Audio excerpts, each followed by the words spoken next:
Hello guys, welcome back to ராயராஸ் passion vlog. நம்ம இன்றைக்கி இந்த குக்கிங் vlogல என்ன பார்க்க போகிறோம் அப்படின்னா, ஹோட்டல் ஸ்டைலில் கிடைக்கிற மாதிரி கடாய் பன்னீர் வீட்லேயே சிம்பிள் இன்க்ரீடியன்ட்ஸ் வச்சு நம்ம எப்படி ட்ரை பண்ணலாம் அப்படிங்கிறத நம்ம இந்த வீடியோவில் பார்க்க போகிறோம். வாங்க எப்படி பண்ணுறதுன்னு பார்த்துடலாம். ஃபஸ்ட்டு ஒரு கடாய் எடுத்துக்கோங்க. கடாயில் கொஞ்சம் பட்டர் ஆட் பண்ணிக்கோங்க. பூண்டு அண்ட் ஆனியன் இந்த ரெண்டுத்தையுமே சேர்த்து நல்லா வதக்கி விடுங்க. அந்த ஆனியன் வந்து கலர் மாற அளவுக்கு வதக்கி விட்டுக்கோங்க. அடுத்ததாக ஒரு பச்சை மிளகா கீரை ஆட் பண்ணியிருக்கேன். தக்காளி கூட நான் கேஷ்யூவும் சேர்ந்து அரைச்சிருக்கேன். கேஷ்யூ வந்து நல்லா திக்னஸ் கொடுக்கும். அதுக்காக நெக்ஸ்ட்டு வந்து இந்த ஸ்டேஜில் நான் வந்து கொடமிளகா ஆட் பண்ணியிருக்கேன். கடாய் பன்னீர்னாலே கொடமிளகா கண்டிப்பாக வேணும். இந்த கொடமிளகா நல்லா வதங்கினதுக்கப்புறமா நான் தயிரில் மசாலாஸ் எல்லாம் ஆட் பண்ணியிருக்கேன்.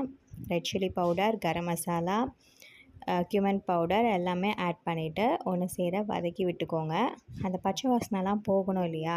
ஸோ அதனால் நான் வந்து ஒரு 1.5 கிளாஸ் அளவுக்கு தண்ணி ஆட் பண்ணிவிட்டு அதை நல்லா கொதிக்கும் போதே நான் இந்த பன்னீரை க்யூபாக கட் பண்ணியிருக்கேன். பன்னீரை ஆட் பண்ணியிருக்கேன். இந்த கிரேவி வந்து ஓரளவு நல்லா கொஞ்சம் திக்னஸாக ஆகணும்.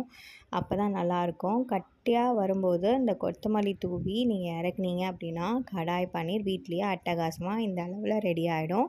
இதுதான் இதோட ஃபைனல் அவுட்புட். கண்டிப்பாக நீங்களும் உங்கள் வீட்டில் ட்ரை பண்ணி பார்க்குறீங்கன்னு நம்புகிறேன். அண்ட் இந்த ரெசிபி உங்களுக்கு பிடிச்சிருந்ததுன்னா கமெண்ட் செக்ஷனில் ஃபீட்பேக் சொல்லுங்கள் எப்படி இருக்குன்னு சொல்லிவிட்டு. இதோட இந்த vlog முடியுது. இந்த vlog நெக்ஸ்ட் ரெசிபியோட நான் உங்கள் எல்லாரையும் மீட் பண்ணுறேன். அது வரைக்கும் தேங்க்ஸ் ஃபார் வாட்சிங். Tata bye friends. Take care. பாய்.